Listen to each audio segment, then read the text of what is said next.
Bah, c'était simple. On a spoté sur une carte tous les endroits qu'on avait envie de rejoindre et on a essayé de tracer une ligne continue.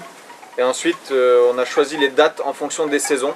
Donc l'Antarctique, on sait qu'on pouvait y aller que 2 mois par an. L'Amazonie, pareil, on a une fenêtre de 3 mois à peu près où la jungle elle n'est pas inondée. Et donc après, c'était un simple calcul et un petit peu d'anticipation.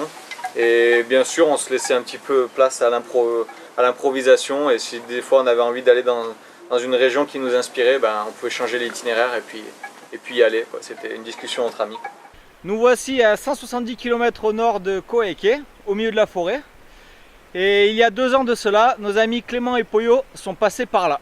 Bonsoir messieurs, j'espère que vous avez fait bonne route. Votre mission aujourd'hui, est-ce que vous l'acceptez, est de récupérer cette bouteille de Capel. On compte relever le défi, Clément. Je vous ai laissé pour cela quelques éléments, des indices, des photos.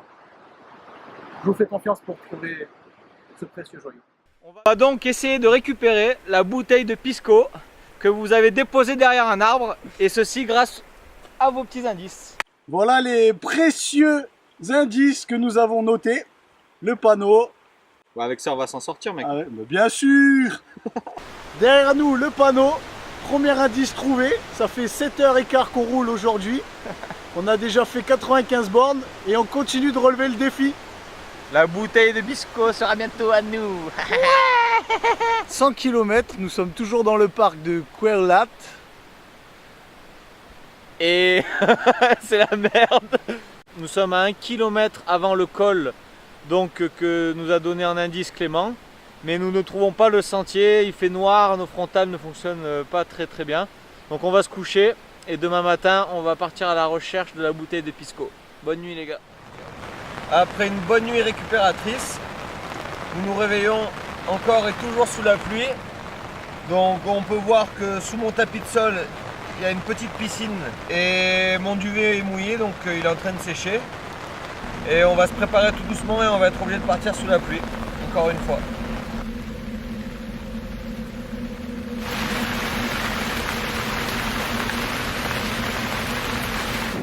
Ouais, on passe des vélos.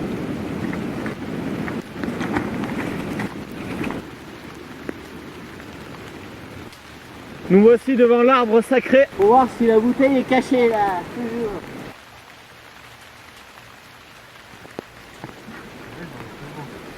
Allez. Yes. Y'a pas de petit message là avec? Oh putain non. Oh, on sait pas que c'est une Capel, hein. Moi j'y crois pas que c'est du Pisco. Hein.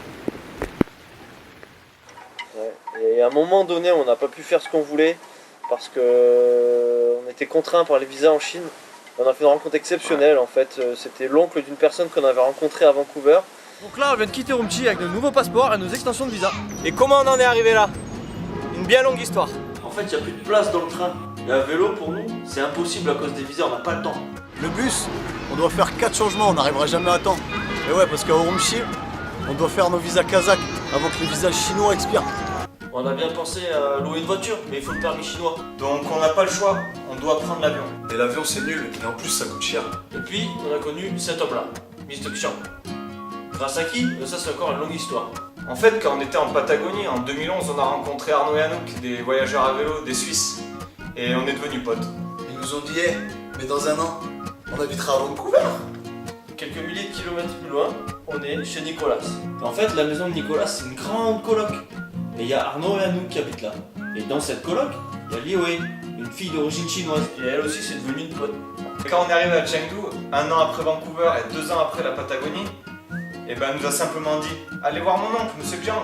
Ensuite, après un excellent repas, Monsieur Xiang nous a dit « Vous réalisez mon rêve de gosse, laissez-moi vous aider ». Du coup, on lui demande s'il connaît des camions qui peuvent nous emmener dans la veine vers le nord. Et lui nous dit « Bah non les gars, vous prenez l'avion, je vous paye les billets, hospitalité chinoise ». Mais on refuse et il insiste, puis sa secrétaire nous répète « No worry, Mr. Xiang will help you ».